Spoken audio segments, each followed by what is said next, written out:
গল্পের শুরুতেই আমরা একটি ছেলেকে দেখতে পাই যে একটি মেয়ে যার নাম মিসাকি তার গল্প শোনাচ্ছিল। ছেলেটি বলে 26 বছর আগে ক্লাস 9-এ একটি মেয়ে পড়াশোনা করত। সে ক্লাসের অনেক ভালো স্টুডেন্ট ছিল, তাই ক্লাসের সব ছাত্রছাত্রী এবং শিক্ষকরা তাকে অনেক পছন্দ করত। কিন্তু দুঃখের ব্যাপার হলো যখন সে ক্লাস 9-এ ওঠে তখন মিসাকি আর তার পরিবারের একটি অ্যাক্সিডেন্টে মৃত্যু হয়ে যায়। এভাবে হঠাৎ করে তার মৃত্যুতে তার ক্লাসমেট এবং শিক্ষকের উপর খারাপ প্রভাব পড়ে। তাই তারা সিদ্ধান্ত নেয় মিসাকির জন্য আমরা আলাদা একটা স্মৃতি রাখবো, ক্লাসের একটি বেঞ্চ তার জন্য আমরা সবসময় খালি রাখবো। তারা এমন ভাবে বিহেভ করবে যেন মিসাকি এখনো মরেনি, আজও সে আমাদের সাথেই বেঁচে আছে। তারপর আমরা একটি ছেলেকে দেখতে পাই যার নাম কোইচি। সে হসপিটালের বেডে শুয়েছিল কারণ তার নিমোথোরিক্স নামে একটি অসুখ হয়েছিল। কোইচির ফ্যামিলির সমস্যার কারণে টোকিও থেকে নিজের গ্রামের বাড়িতে থাকতে হয়, আর এখানে সে একটি মিডল স্কুলে ভর্তি হয়। কোইচির সাথে এখানে তার ছোট খালা এবং তার নানা নানি থাকতো। তার খালার নাম কাকিমা, মাকিমা। কোইচি আর মাকিমার কথা শুনে আমরা জানতে পারলাম কোইচির মা মারা গেছে। তখন মাকিমা জানালার পাশে গিয়ে একটি বিল্ডিং দেখিয়ে কোইচিকে বলে, এটা ইয়োমিয়ামা মিডল স্কুল। আমি আর তোমার মা ছোটকালে এই স্কুলে পড়াশোনা করেছি, আর তুমিও এখন থেকে এই স্কুলেই পড়াশোনা করবে।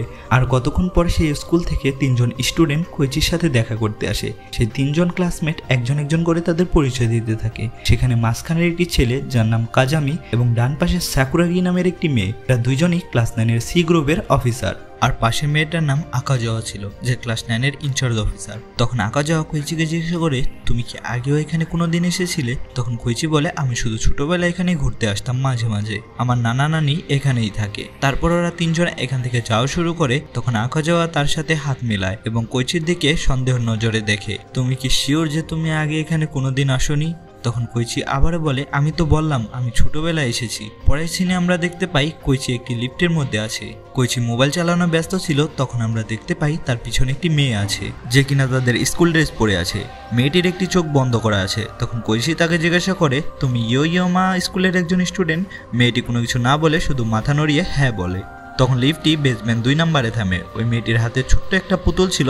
তখন কোইচি জিজ্ঞাসা করে, তুমি এই বেসমেন্টে কি করবে? তখন মেয়েটি বলে, আমি এখানে কাউকে কোনো কিছু দিতে যাচ্ছি। তারপর মেয়েটি বেসমেন্টে যাওয়া শুরু করে। পেছন থেকে কোইচি তার নাম জিজ্ঞাসা করে। তখন মেয়েটি বলে, আমার নাম মিসাকি। পরের দিন সকালে কোইচির বাবা তাকে কল করে এবং বলে, চিন্তা করার কোনো কারণ নেই, এই রোগ আমাদের পরিবারের সবারই হয় আর এটা ঠিক হয়ে যাবে।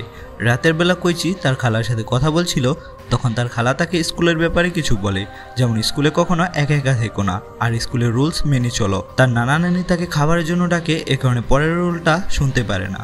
তারপর সিন চেঞ্জ হয়ে যায়। তখন আমরা কোইচিকে স্কুলে দেখতে পাই। তখন ক্লাস টিচার তাকে অ্যাসিস্ট্যান্ট টিচারের সাথে দেখা করায়। তখন টিচারটি বলে, তোমার যদি কোনো সমস্যা হয় তাহলে তুমি মিস মিকামিকে বলবে। এরপর কোইচি প্রথমবারের মতো সে তার ক্লাস 9-এর সি গ্রুপে যায়। তারপর সে সবাইকে নিজের পরিচয় দেয় এবং লাস্ট বেঞ্চে দেখে মিসাকি সেখানে বসে আছে, যে মেয়েটার সাথে হসপিটালে গতকালকে দেখা হয়েছিল। তারপর ক্লাস 9-এর সব স্টুডেন্ট কোইচিকে এটা সেটা জিজ্ঞাসা করতে থাকে। সে প্রথমে কোন স্কুলে পড়তো, সে কোথায় থাকতো, বাবা কি করে, ইত্যাদি ইত্যাদি। সে সব উত্তর দেওয়ার পর সে লক্ষ্য করলো মিসাকি তার বেঞ্চে নেই। তখন কাজামি কোইচিকে ওদিকে তাকিয়ে থাকতে দেখে জিজ্ঞাসা করলো, ও হঠাৎ কি ভাবছে? তখন কোইচি জিজ্ঞাসা করে, আকাজাওয়াকে আজকে দেখছি না, ও কি আজকে অ্যাবসেন্ট? তখন কাজামি বলে, হ্যাঁ আজকে ও আসবে না। তখন আরেকটি ছেলে কোইচিকে বলে, টিফিনের সময় আমি তোমাকে পুরো স্কুল ঘুরিয়ে দেখাবো। টিফিনের সময় আমরা দেখি সবাই মাঠে দৌড়াচ্ছিল, কিন্তু কোইচি আর আরেকটি ছেলে অসুস্থ থাকার কারণে তারা বেঞ্চে বসেছিল। তখন সেই ছেলেটি কোইচিকে বলে, আমিও দৌড়াতে চাই, কিন্তু আমার হার্টের সমস্যা আছে, এই কারণে কখনো দৌড়াতে পারবো না। এরপরে হঠাৎ করে ছেলেটির শরীর অনেক খারাপ হয়ে যায়, তাই সে রেস্ট নেওয়ার জন্য সেখান থেকে চলে যায়। তখন সাকুরাগি সেখানে আসে আর বলে, গতকাল আমিও পড়ে গেছিলাম, পায়ে ব্যথা পেয়েছি, এই কারণে সেও দৌড়াতে পারবে না। তখন সাকুরাগি বলে, কাজামি আর তার বন্ধুরা স্কুল ঘোরানোর সময় তোমাকে কোনো কিছু বলেছে? তখন কোইচি বলে, না আমাকে এমন কোনো কিছু বলেনি। তখন সাকুরাগি একটু রাগ করে আর বলে, ওরা একটুও খেয়াল রাখে না কারোর। তখন কোইচি সাকুরাগিকে জিজ্ঞাসা করে, তুমি কি মিসাকিকে কোথাও দেখেছো? লাঞ্চের সময় থেকে ওকে আর দেখতে পাচ্ছি না। মিসাকি নাম শুনে সাকুরাগি অনেক ভয় পেয়ে যায়। তখন কোইচি দেখতে পায় মিসাকি স্কুলের ছাদে দাঁড়িয়েছে। তখন কোইচি সেখানে যাওয়া শুরু করে। সাকুরাগি সেটা দেখে অবাক হয়ে যায়। ছাদে পৌঁছানোর পর কোইচি মিসাকিকে জিজ্ঞাসা করে, তোমার কি মনে আছে আমরা হসপিটালে দেখা করেছিলাম? তখন মিসাকি বলে, না আমি কারোর সাথে দেখা করিনি। তখন কোইচি বলে, তোমার হাতে একটি পুতুল ছিল, ওই পুতুলটি কার জন্য ছিল আর তুমি বেসমেন্টে কি করছিলে?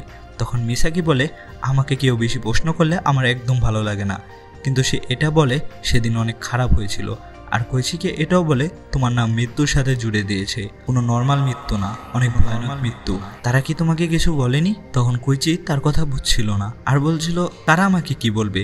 তখন মিসাকি বলে তুমি খুব তাড়াতাড়ি জেনে যাবে, আর সাথে সাথে তাকে ওয়ার্নও করে তুমি আমার সাথে থেকো না, আমার সাথে কথাও বলো না।